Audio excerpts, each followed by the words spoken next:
जिसका भाग्य ठीक नहीं है, सुनीति की गर्भ से जन्म लिया। अगर इस सिंहासन पर बैठना चाहते हो तो जाओ भगवान का भजन करना।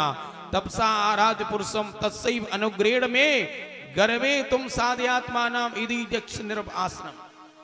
अगर इस राजा के सिंहासन को चाहते हो जंगल में चले जाओ और भगवान का भजन करना। भगवान मिल जाए तो भक्ति नहीं मानना, भक्ति नहीं मांगना, ज्ञान नहीं मांगना, बैकुंठ नहीं मांगना, स्वर्ग नहीं मांगना। क्या मांगना? हे प्रभु मुझे सुरुचि के गर्भ से जन्म दो। इसमें सुरुचि ने ध्रुव का ही अपमान नहीं किया बंधु, भगवान का भी किया। क्यों? सभी साधु संत कहते हैं इतना भजन करो, ऐसा आचरण करो कि अब दोबारा गर्भ में न जाना पड़े, अब किसी माँ के गर्भ में न जाना पड़े। लेकिन सुरुचि का गर्भ कितना बड़ा है, पहले भगवान मिलेंगे, वो आशीर्वाद देंगे तब मेरा गर्भ मिलेगा, भगवान से भी बड़ा। तो भगवान का भी अपमान किया। ध्रुव जी ने पिताजी की तरफ देखा, वो कुछ बोल नहीं पा रहे अपनी पत्नी के सामने। ध्रुव जी के नेत्र गीले हो गए, नेत्रों में आंसू भर आए। नैनन में नीर अपमान जान भर आए, ताकत मुख तात को ना धीर हूं बंधाइए। रोष की प्रचंड आग जाग उठी अंतर में, गौर बरड़ आनन पर दौड़ी अरुड़ाई है।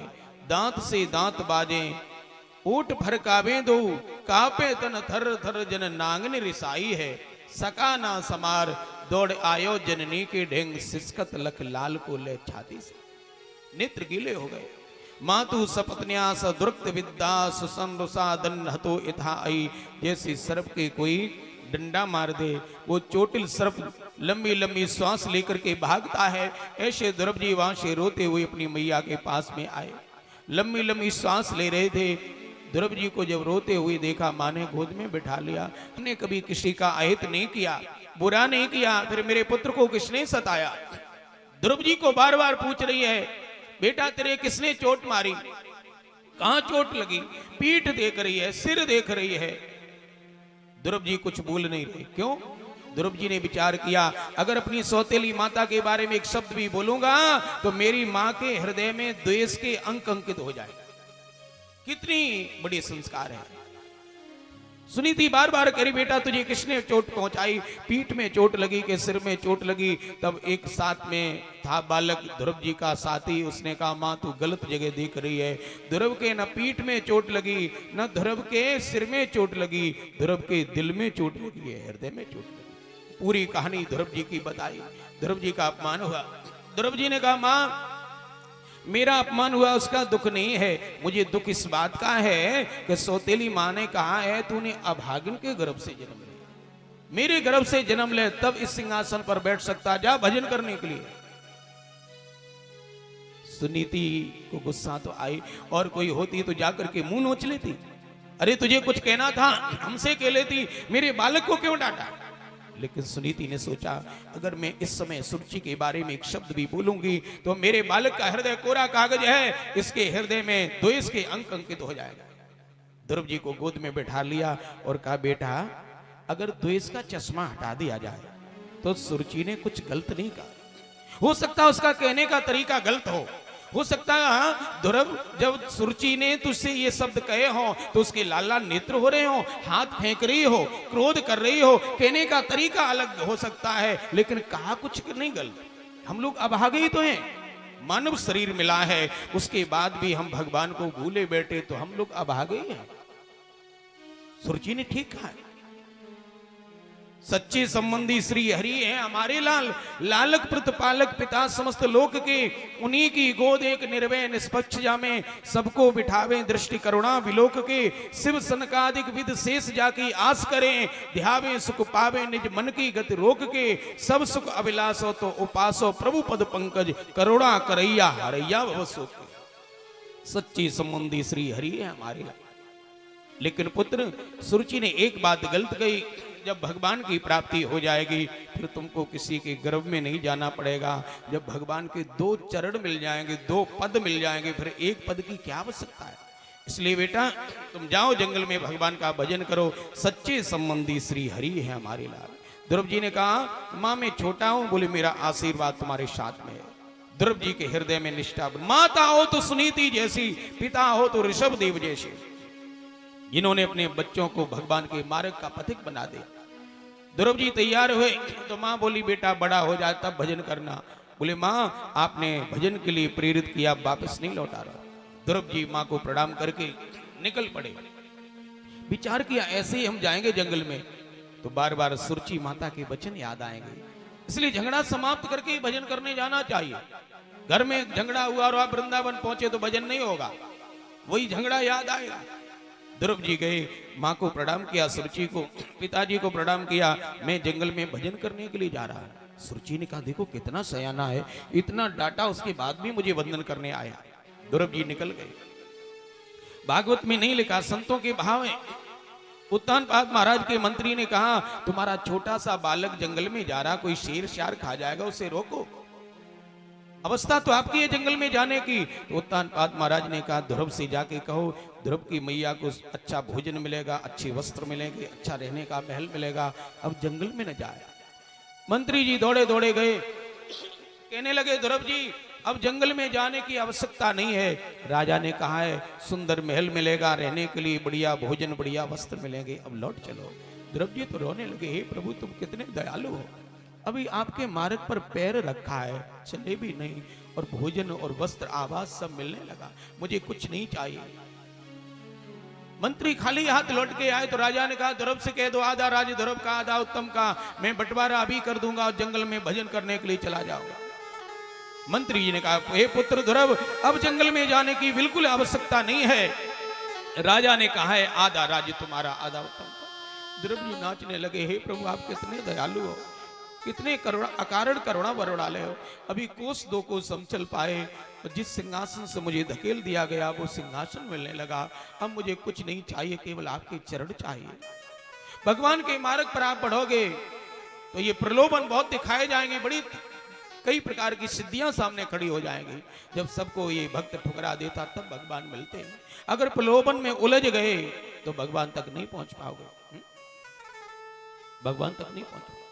ध्रुव जी ने सबको ठुकरा दिया और भगवान का नाम लेते हुए जा रहे, हे प्रभु मुझे पता नहीं है आप कैसे मिलोगे, लगन मेरी पक्की लगी हुई है, लागी लगन मत तोड़ना। हे प्यारे मेरे हृदय के भाव को तोड़ना नहीं। और गुनगुनाते हुए श्री ध्रुव जी जा रहे, अभी ये भी पता नहीं भगवान कैसे हैं, कहाँ मिलेंगे, लेकिन लगन पक्की है, हृदय में निष्ठा होगी, भगवान के मिलने के लिए व्याकुलता होगी तो कोई मिलाने वाला संत मिल जाएगा।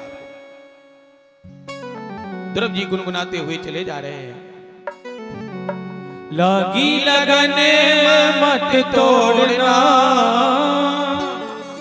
लागी लगन मत तोड़ना, प्रभु जी मोरी लागी लगन मत तोड़ना, प्रभु जी मोरी लागी लगन तोड़ना, लागी लगन मत तोड़ना हो प्यारे, लागी लगन मत तोड़ना हो प्यारे, लागी लगन मत तोड़ना हो प्यारे, लागी लगन मत तोड़ना, प्रभु जी मोरी लागी लगन मत तोड़ना, हरि जी मोरी लागी लगन मत तोड़ना।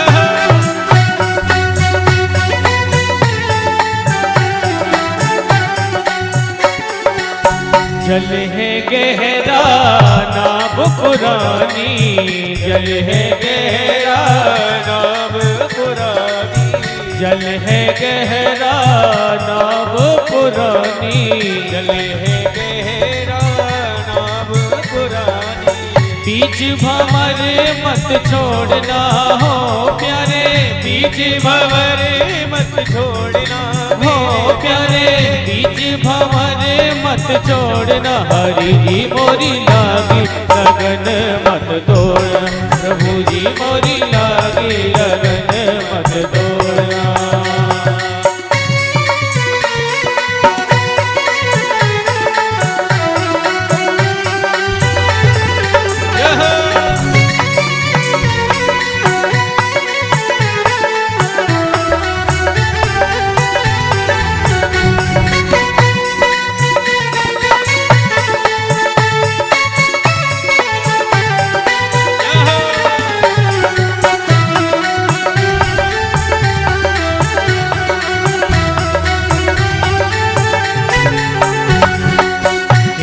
बुवाई मैंने तेरे नाम की, खेती बुवाई मैंने तेरे नाम की, खेती बुवाई मैंने तेरे नाम की, खेती बुवाई मैंने तेरे नाम की। मेरे भरोसे मत छोड़ना मेरे प्यारे, मेरे भरोसे मत छोड़ना हो प्यारे, मेरे भरोसे मत छोड़ना। हरि जी मोरी लागी लगन मत तोड़ना, हरि जी मोरी लागी लगन मत तोड़ना, प्रभु जी मोरी लागी लगन मत तोड़ना, प्रभु जी मोरी लागी लगन मत तोड़ना। हो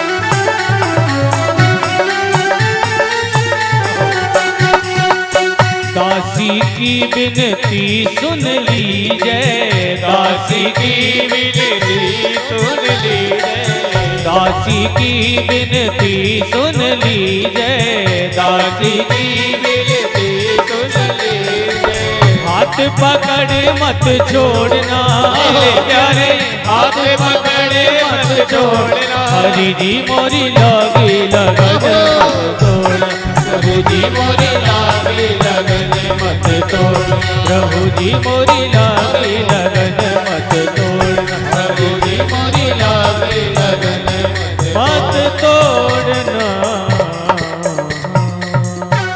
बोलो भक्त वत्सल भगवान की जय हो। हरि नाम हरि चिंतन करते हुए श्री ध्रुव जी चले जा रहे हैं। जब हृदय में भगवान से मिलने की भावना जागृत हो जाती है तो सदगुरु को खोजना नहीं पड़ता है। रास्ता चलते ही कोई भगवान का लाडला दुलारा भजनानंदी अमलात्मा विमलात्मा महात्मा मिल जाता है। रास्ते में श्री नारद जी के दर्शन हुए। ध्रुव जी ने संत को प्रणाम किया। नारद जी समझ गए संस्कार तो उत्तम है। नारद जी ने कहा, हे पुत्र, आप कहां से आ रहे हो, कहां जा रहे हो? ध्रुव जी ने कहा, मैं महाराज उत्तानपाद का पुत्र हूं। मेरी माता का नाम सुनीति है। मेरी मौसी ने मेरा अपमान किया, सिंहासन से गिरा दिया, इसलिए मैं भगवान से मिलने के लिए जा रहा हूं। भगवान को प्राप्त करके ही लौटूंगा। नारद जी ने कहा, देखो तो क्षत्रियों का तेज तो देखो, थोड़ा सा अपमान हो गया हो तेज क्षत्रियाणा मान भंग अमर्षिताम। नारद जी ने कहा, बेटा जंगल में भगवान नहीं मिलेंगे, कोई शेर सियार मिलेगा नाश्ता कर जाएगा, इसलिए खिलौना लो, जाकर के घर पे खेलना, अभी उम्र नहीं है, छोटे हो। नारद जी से ध्रुव जी बोले, संतों का भाव है, हमने अपनी माता से सुना है एक नारद नाम के ऋषि हैं, भटके हुए जीवों को भगवान से मिला देते हैं। आप कैसे नारद जी हैं जो भगवान के मार्ग से मुझे विमुख कर रहे हो? मुझे किसी का भय नहीं है, खिलौना दे रहे थे, मुझे लोभ भी नहीं है। भक्ति में न लोभ होना चाहिए न भय होना चाहिए। हम भक्ति करते या तो लोभ के कारण करते हैं कि ऐसा करेंगे तो ये मिल जाएगा, या भय से करेंगे, ये नहीं करेंगे तो ये नुकसान हो जाएगा। भक्ति में न लोभ होना चाहिए न भय होनी चाहिए। नारद जी प्रसन्न हो गए, बेटा मैं तेरी परीक्षा ले रहा था, तेरी परीक्षा ले रहा था, तेरे अंदर कहीं भय तो नहीं है, कहीं संसार का कोई लोभ तो नहीं है। अब चिंता मत करो हे पुत्र, तत्तात गच्छ भद्रम ते यमुनायास तटम सुचि पुण्यम मधुवनम यत्र सानिध्यम नित्यदा हरे। अब यहां से तुम वृंदावन चले जाओ, यमुना के तट पर भजन करना, और 12 मंत्र दे दिया। ओम नमो भगवते वासुदेवाय, इस मंत्र का जप करना, ये भागवत जी का सिद्ध मंत्र है। बिना गुरुदेव से लिए हुए भी इस मंत्र का जप कर सकते हो, पूर्ण सिद्धि मिलती है। इसी मंत्र का जप करना और तुम वृंदावन चले जाओ। ये यमुना भक्ति है, भक्ति के तट पर ही भगवान को याद किया जाए तो जल्दी सफलता मिलती है। हम भगवान से मिलना चाहते हैं, कोई योग बल से, कोई तप बल से, कोई धन बल से भगवान नहीं मिलते। जब भगवान के चरणों में समर्पित हो जाएंगे तो भगवान की कृपा हो जाती है। वृंदावन में आप देखेंगे तो बड़े बड़े पहुंचे हुए महात्मा उस रज में पड़े हुए हैं, उस रज में पड़े हुए हैं। एक बार वृंदावन जरूर जाना चाहिए, लेकिन वृंदावन जाओ तो वहां के रसिकों से मिलो, वहां के संतों से मिलो, तो वृंदावन की महिमा समझ में आएगी। और केवल ऊपर से ही वृंदावन घूम के आए, बिहारी जी के मंदिर के पास की लस्सी पी है, भल्ला खाया, चले आए, बोले क्या अच्छा लगा, बोले वृंदावन लस्सी बड़ी अच्छी थी, पेड़ा का कहना क्या। अब बिहारी जी कितने अच्छे ये किसी को पता नहीं। आए हम लोग सब लोग वृंदावन चले एक बार बड़े भाव से, सब लोग चले गए। हो मन